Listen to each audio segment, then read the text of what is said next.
Welcome back to Too Fond of Books. My name is Janelle, and this is the second in the 5 Eras, 5 Days series in my new Mystery Through History. Yesterday I did the Roman Empire with a historical mystery set in 313 AD, and I'll try and put that video up in the cards if you want to check that out if you haven't seen it. Today we are moving way farther ahead into the High Medieval Era.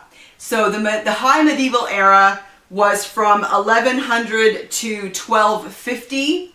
And this book in particular is set in 1171. This is Mistress of the Art of Death by Ariana Franklin. So, what was happening in the world in 1171? So this is the medieval era, specifically the High Medieval Era. The king in England is Henry II. He reigned from 1154 to 1189. He was the first Plantagenet king. He was married to Eleanor of Aquitaine, and probably what he is most famously known for, what the majority of the world, let's say, knows him for, is the events that happened surrounding Thomas à Becket. So Thomas à Becket was his personal friend, as well as the Archbishop of Canterbury and the Chancellor of England. And Henry II famously said, "Will anyone rid me of this turbulent priest?" And then 4 of his knights travel down to Canterbury and kill Thomas à Becket in the cathedral. So that is kind of what he is most famously known for. And I will confess, that's pretty much all I really knew about Henry II myself. But what else was going on in this time period? The first University of Oxford was founded in 1164, which is 7 years before the events of this book. It was the era of the Crusades, the rise of chivalry, and King Henry also was known for a few other things that I think he should be more well known for, and I wonder if the author, Ariana Franklin, felt the same, because she highlights a few of these things in this book. So it's almost like she is maybe attempting to redeem his reputation maybe a little bit, or kind of focus in on things that should maybe be more talked about Henry II. So Henry II, during his reign, ended civil war. He protected the Jews from religious persecution, and also, most interestingly to me, established trial by jury. I didn't know that, and I think that's so fascinating. So let's get into this book in particular. Mistress of the Art of Death was written by Ariana Franklin in 2007. That's a pen name for the author, who died in 2011. This book won the Crime Writers Association Ellis Peters Historical Dagger Award, and I think the CWA Dagger Awards are very prestigious awards, in my opinion. And so whenever I see a book that has won one of those awards, that gets my attention.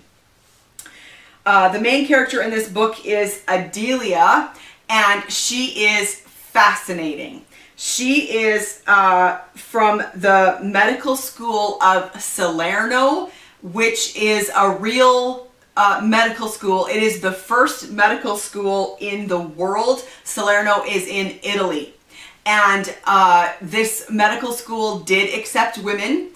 And so she is from Europe at a time when women were allowed to go to medical school, when that type of thing was maybe a little more acceptable than it is in England, which causes a lot of the conflict in this book. And so she is secretly called upon by Henry II to come to England because 4 children have been found murdered in Cambridge. And Jewish people are being blamed, and it is causing a lot of problems, some of it economic, which is maybe why King Henry is getting himself involved. But he also doesn't want a kind of war to break out between the Christians and the Jews in the country. So what does the back say? In Cambridge, 4 children have been murdered. Wrongly accused of the crimes, a small community of Jews threatened by Catholic mobs is given sanctuary by Henry II. To assist in proving their innocence, he summons an expert in the science of deduction and the art of death. She is Adelia, a prodigy from the medical school of Salerno, and an anomaly in a medieval world who is forced to conceal her identity and her purpose from England's grave superstitions and condemnations. One man willing to work with her is Sir Rowley Pickett. His personal stake in the investigation makes him an invaluable ally, and in Adelia's eyes, a suspect as well. From navigating Cambridge's perilous river paths to penetrating the dark shadows of the church, Adelia's investigation will not only reveal the secrets of the dead, but in time, the far more dangerous ones buried by the living. So the character of Adelia herself is fascinating. She's very much a woman out of place. She is unorthodox in England, and that is very interesting. So she is traveling with a Jewish man who is a bit of an investigator, kind of a spy, and a Muslim man who is her bodyguard.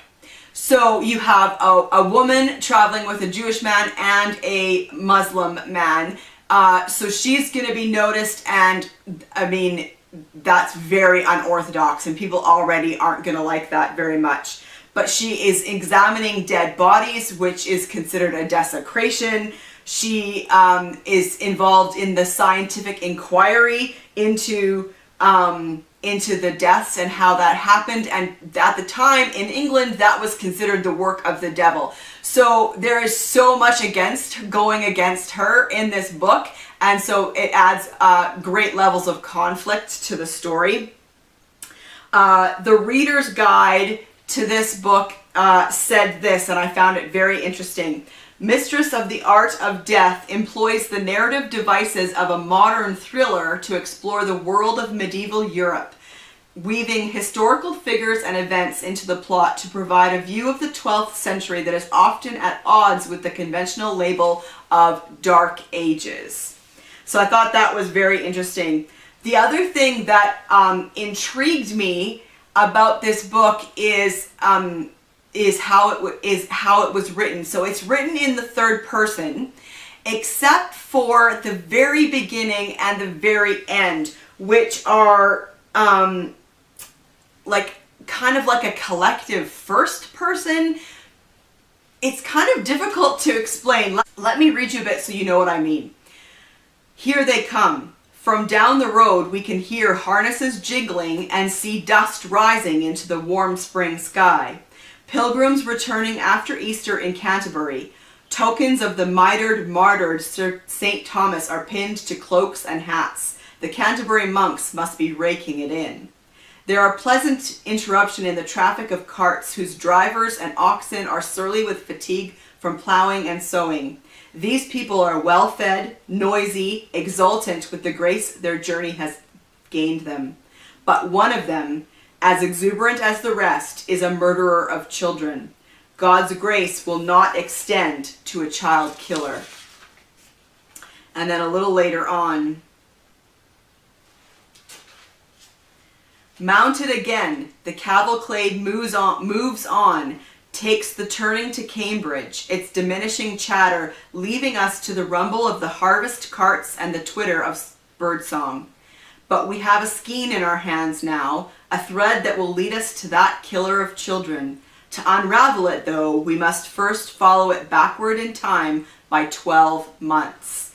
So I find that style so interesting. It's like the storyteller takes you as the reader into the story but only as an observer. So you have the we, so it's you and the storyteller. Let's together observe the events of this story. So you are very much outside of the events of the story and yet dropped right in it at the same time. I find that very interesting.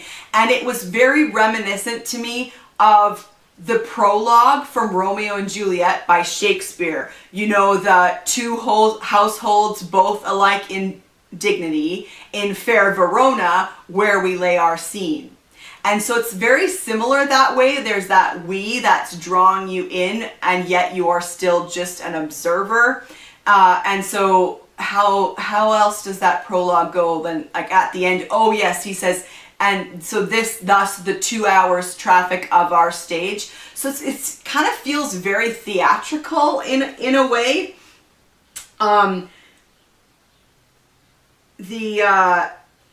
It also makes me wonder if it's kind of a way of letting you feel joined a little more with Adelia, because she is also an observer. She is coming from outside of this world. She's European and very unfamiliar with England and its specific rules and social customs. So like us, she is dropped into this world, but unlike us, she is involved in the events, and yet she is still an observer, which makes her, again, like us. So anyway, I find that a very interesting little bit of the story, and I'm curious to know if in the other 3 books in this series, if the author does the same thing. I find that very interesting.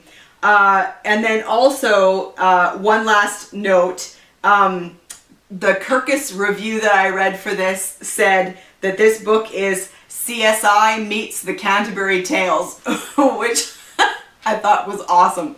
So yeah, so if the medieval time period interests you, then you might want to check out Mistress of the Art of Death by Ariana Franklin. Let me know in the comment section down below if you've read this book and what your thoughts were. Let me know if the medieval time period is a period that is interesting to you. And I will see you tomorrow for the next 5 eras, 5 days. Bye.